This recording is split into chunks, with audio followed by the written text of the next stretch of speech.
So I'm happy to inform you that VM Salgaocar Institute of International Hospitality Education received the Best Culinary Institute of the year 2024 by the Food Connoisseurs Forum of India.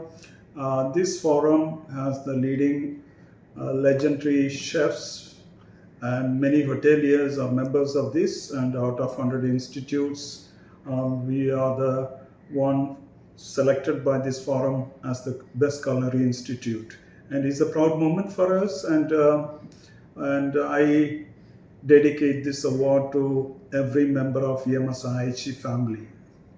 So where was the award ceremony?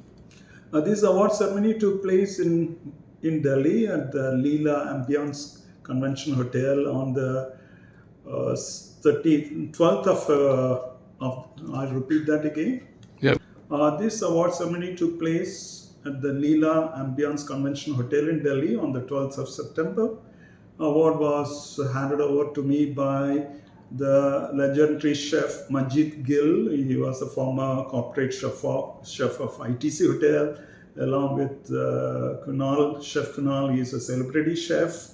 It was a gathering for about 800 people, and so, as I said before, we dedicate this award to all members of EMS IIHE.